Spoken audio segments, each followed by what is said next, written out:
बिहाता छूटे करम फूटे जिन घर मां बैठे आ,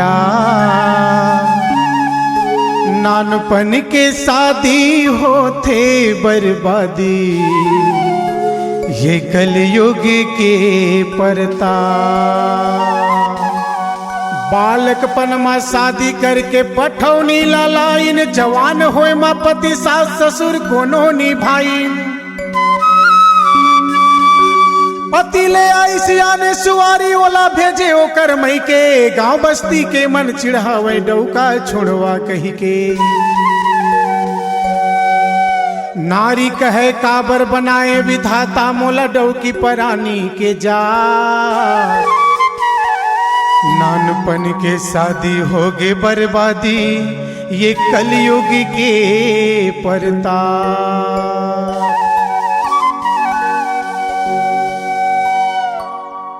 दाई कथे बेटी के दुख भारी देखे मनई सहावे। दादा रोवे डेहरी माँ बैठे मुड़ीला धरे हलावे। भरे जवानी में दुजहा तिजहा मने आइन सगा। दादा कथे कैसे भेजो बेटीला अधेरहा बुढ़वा जगा। दाई कथे जा बेटी बना ले होवत है निंदा हासी। मन बैरी कथे गाड़ी में कट जाते हो जहर खाते हो या फांसी। दुजहा तिजहा मन करिने ओकर भरे जवानी के नास। बुढ़वा के संग लगा दिन ये कलयुग के परता। का कर्म करे कमाई का कर करे हानि वो। बुढ़वा बर चूरी पहिना दिन दादा भैरा दाई कानी वो। दुजहा तिजहा ओहु गोसैया ऊपर माला ने सौत। कुकुर कस कगरामा पर नियावे रे मौत। जिंदगी बीत जाही कई के लगाए बैठे सैता। ओहु अभागिन के सहारा नहीं होवे रे लइका। भर जवानी ल कैसे बितावे दाढ़ी में छपा के डोले दांत। भोपला के संग धरा दिन ये कलयुग के परता।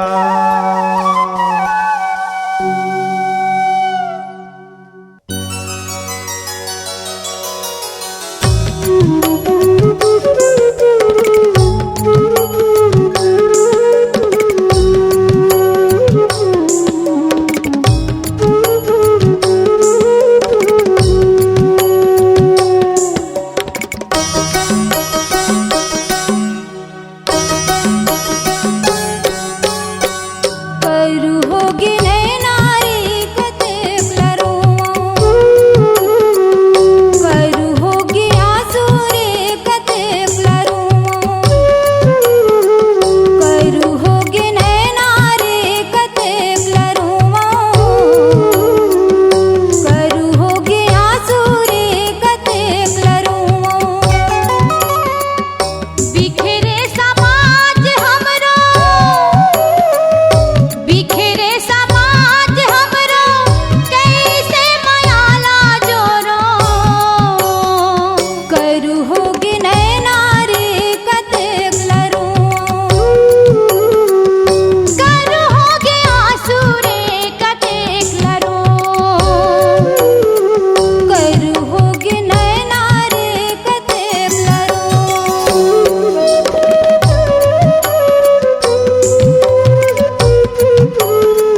करू होगी नैनारे कतेक लरू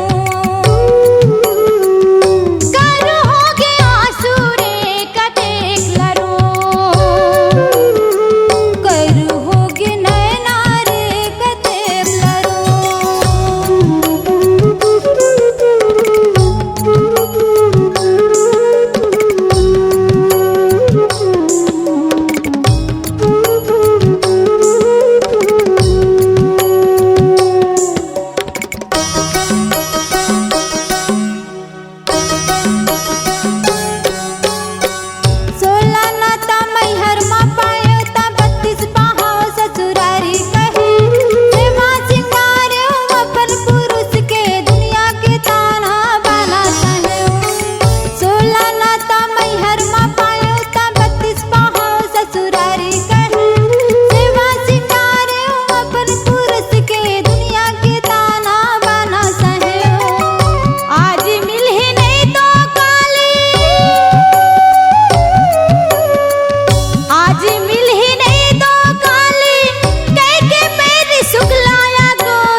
C-Log Digital Recording Studio, Cordoba. Contact number 9907119215.